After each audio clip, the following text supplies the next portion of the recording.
Hello everyone, क्या हाल चाल सभी लोग कैसे हैं। आई होप कि आप सारे लोग बहुत अच्छे होंगे और बहुत शानदार तरीके से अपनी तैयारी कर रहे होंगे। मेरा नाम है मोहित और एक बार फिर से आप लोगों का स्वागत करता हूं ज्ञान फिल्म के इस प्यारे चैनल पे।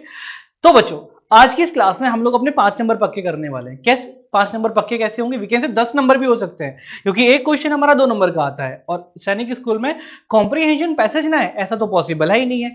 तो आज हम लोग अनसीन पैसेज के बारे में बात कर सकते हैं, जिसको हम लोग कॉम्प्रीहेंशन पैसेज के नाम से भी जानते हैं। तो चलिए आइए शुरू करते हैं। सबसे पहले इसका पहला पैसेज जो कि हमारा होने वाला है ये। पैसेज सॉल्व करने के लिए सबसे पहले हमें पैसेज को बहुत अच्छे से पढ़ना है, कुछ वर्ड्स को हमें अंडरलाइन करना है, अंडरलाइन करने के बाद हमें उन क्वेश्चन का आंसर देना है। ठीक है, देखेंगे। There was once a boy who would never pay any attention to his studies. एक बार एक लड़का होता है जो अपनी कभी पढ़ाई पर कभी ध्यान नहीं देता है। His parents sent him to school but he took to playing on the road but did not care for the opinion of even those friends who helped him in a danger. मतलब उसके माँ बाप उसे school में तो भेजते हैं, लेकिन वो क्या करता है, सड़कों पे आराम से खेलता रहता है और उसे मतलब भी नहीं होता कि उसके दोस्त जो उसकी मुसीबत में बहुत ज्यादा हेल्प करते हैं उनको लेके वो बहुत ज्यादा केयरलेस होता है। One day a gentleman who was on the look out for the boy servant. मतलब एक दिन एक जेंटलमैन था जो एक बॉय सर्वेंट के लिए ढूंढ रहा था। Happen to come across him wandering all alone in the street. He carried him away to a different town and made him work day and night as a servant. ठीक है, तो एक दिन क्या होता है, एक जेंटलमैन आते हैं और वो अपने घर के लिए एक नौकर को ढूंढते हैं। नौकर को ढूंढते ढूंढते वो उस लड़के को पकड़ लेते हैं और लड़के को पकड़ने के बाद वो उसे अपने घर ले जाते हैं और उससे दिन रात काम कराते हैं। ठीक है, now the boy repented his folly and one day while his master was fast asleep he slipped away and after a good deal of trouble reached home. अब एक दिन क्या होता है कि जब वो बहुत ज्यादा थक जाता है, बहुत ज्यादा परेशान हो जाता है, फिर एक दिन क्या होता है जब उसके मास्टर जो उसका मालिक जो होता है वो अचानक बहुत ज्यादा गहरी नींद में सो जाता है और वो वहां से क्या होता है, निकल चलता है। अब बहुत गंदी हालत में वो कैसे भी गिरते पड़ते अपने घर पहुंच जाता है। He applied himself hard to his books now and rose in after life he be a great man. ठीक है, तो वो क्या करता है कि अब मुझे ये सारे काम नहीं करने, मुझे पढ़ना है, और एक दिन पढ़ लिख करके वो एक बड़ा आदमी बन जाता है। तो ये एक स्टोरी है, मतलब मोटो है कि हमें पढ़ना चाहिए ताकि पढ़ने लिखने से हम लोग क्या हो जाए, बड़े आदमी बन जाए। ठीक है, अब इसके क्वेश्चन हम लोग देखते हैं, क्वेश्चन हम लोग कैसे कैसे सॉल्व करने वाले हैं। पहला question, who took to playing on the road. कौन रोड पर खेलता था? अ जेंटलमैन नहीं, अ सर्वेंट नहीं, अ बॉय यस, और द पेरेंट्स नहीं। तो कौन रोड पे खेलता था? एक जो लड़का था जिसके पेरेंट्स स्कूल भेजते थे वही रोड पर खेलता था, और आंसर हमारा क्या होने वाला है, option number B. Who help in danger. उस लड़के को उसकी मुसीबत में उसको सबसे ज्यादा कौन हेल्प करते थे? क्या उसका जो बॉय सर्वेंट था वो हेल्प करता था, वो जेंटलमैन था वो हेल्प करता था, या उसके पेरेंट्स से वो हेल्प करते थे, या फिर फ्रेंड्स? जल्दी बताओ, उसके डेंजर में उसकी कौन हेल्प करते थे? बेटा उसके फ्रेंड्स की बहुत ज्यादा हेल्प किया करते थे। आगे, what did the gentleman make him to do day and night. मतलब वॉट डिड द जेंटलमैन, मतलब उसका जो जेंटलमैन था, जो जेंटलमैन नौकर को ढूंढ रहा था, वो दिन रात उससे क्या कराता था? क्या वो उसको खेलने के लिए देता था, या उसे पढ़ाता था, या फिर काम कराता था, या फिर बोलता था बेटा एक काम करो तुम दिन रात खूब सो, खूब सो, खूब सो, सोते रहो सोते रहो सोते रहो सोते रहो? नहीं, आंसर हमारा क्या होता है, ना तो वो पूरा दिन उसे खेलने देता था, गलत आंसर हो जाएगा, ना वो बोलता था कि तुम पूरा दिन पढ़ो, गलत, ना वो पूरा दिन सोने देता था, उससे पूरा दिन क्या कराता था, काम कराता था, कि जब तुम मेरे यहाँ आए हो तो दिन रात मेहनत करके क्या करोगे, तुम काम करोगे। तो what did the gentleman make him to do day and night, उसको क्या करता था, उसे दिन रात काम कराया करता था। The boy slipped away when he the master was. मतलब वो लड़का भाग निकला, वो लड़का कब भागा, जब उसके मास्टर क्या कर रहे थे, सोने के लिए जा रहे थे। ठीक है, तो ऑप्शन क्या दे रखा है, क्या उसके मास्टर उस टाइम पर खाना खा रहे थे? नहीं। या उसके मास्टर कार्ड्स खेल रहे थे? नहीं। क्या उसके मास्टर काम कर रहे थे? नहीं। उसके मास्टर क्या करते, when his master was sleeping, जब उसके मास्टर सो गए थे। तो हमारा आंसर हमारे यहाँ पे क्या होने वाला है बच्चों, the correct answer is sleeping. क्या हो जाएगा बच्चों, correct answer is sleeping. Option number B will be the correct answer of this question. अगले क्वेश्चन में मूव ऑन करेंगे बच्चों। The opposite gender of gentleman. भाई जेंटलमैन का अपोजिट जेंडर हमारा क्या होने वाला है? कितने बच्चे इस क्वेश्चन का आंसर करने वाले हैं, फटाफट से बताइए, कितने बच्चे इस क्वेश्चन का आंसर करने वाले हैं, बताइए।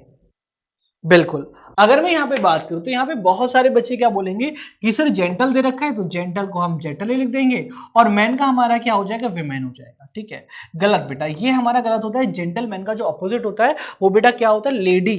ठीक है, क्या बोलते हैं उसको, लेडी बोलते हैं, जेंटल विमेन नहीं बोलते, जेंटल विमेन नहीं बोलते, मैडम नहीं बोलते, the correct opposite gender of gentleman is lady. ठीक है बच्चों, इतना क्लियर हुआ, यहां तक कोई दिक्कत परेशानी, कोई वादा विपदा अड़चन दुख कष्ट तकलीफ समझ में आ गया। अगले पैसेज की तरफ मूव ऑन करेंगे। अगला पैसेज हमसे कहता है कि जो अर्थ है, बेटा ये पूरा पैसेज एक बार फटाफट से आप लोगों को पढ़ना है जल्दी से, क्विकली। मैं बोर्ड के साइड में रहा हूं, फटाफट से मैं थोड़ा सा जूम कर दूं इसको, आप कहें तो थोड़ा सा जूम कर दे रहा हूं, 1 मिनट। ठीक है, इतना जूम इनफ है। ठीक है, इतना जूम इनफ है, फटाफट से आप मुझे इसके आंसर बताइए। पढ़िए जल्दी से, मैं आपको 1 मिनट का टाइम देता हूं, 1 से 2 मिनट का आपके पास टाइम है बच्चों, फटाफट से इसे पढ़िए और फिर मुझे इसके आंसर्स मैं आपसे पूछूंगा। ठीक है,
बच्चों ने पैसे सॉल्व कर लिया होगा।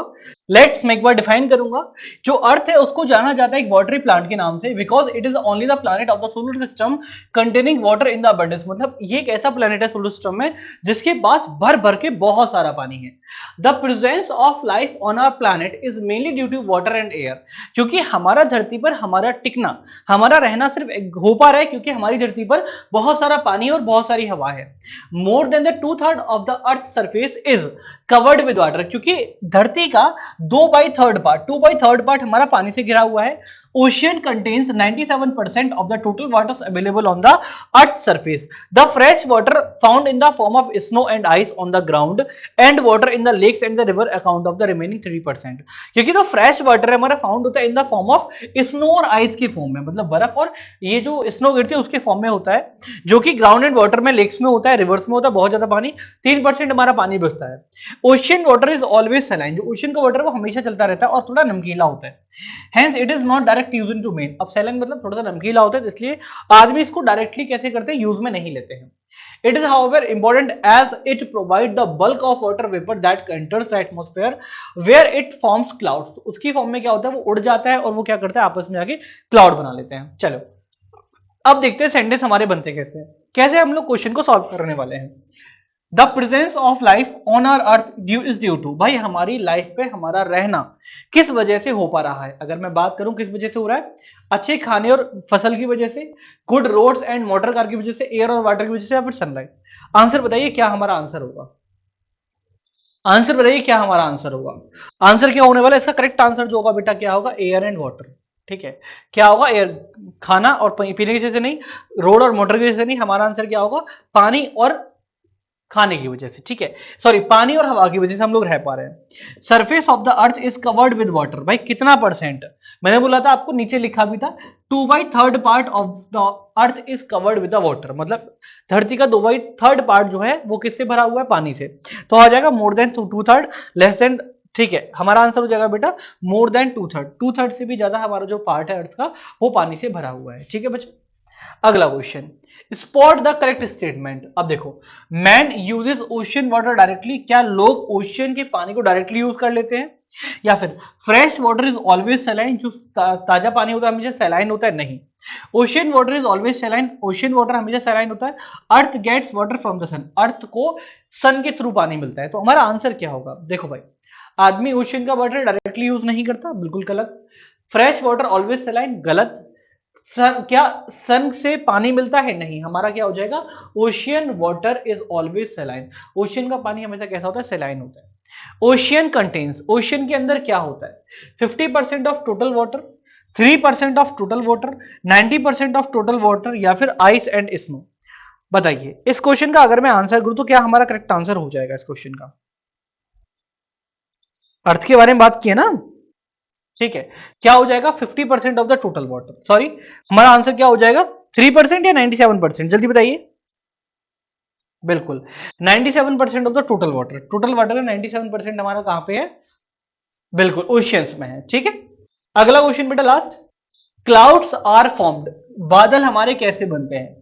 Bye the water vapour, by the sunlight, by ice and snow, या एयर एंड सनलाइट? हमारा क्या हो जाएगा? बाय द वाटर वेपर्स, क्योंकि पानी भाप बन के हमारा जाता है ऊपर और वो बादल की फॉर्म में हो जाता है, और जब बारिश होती है वो पानी बन के नीचे बरस जाता है। तो ये हमारा क्या हो जाएगा? Bye the water vapour. 10 minute में करा दिया, ठीक है।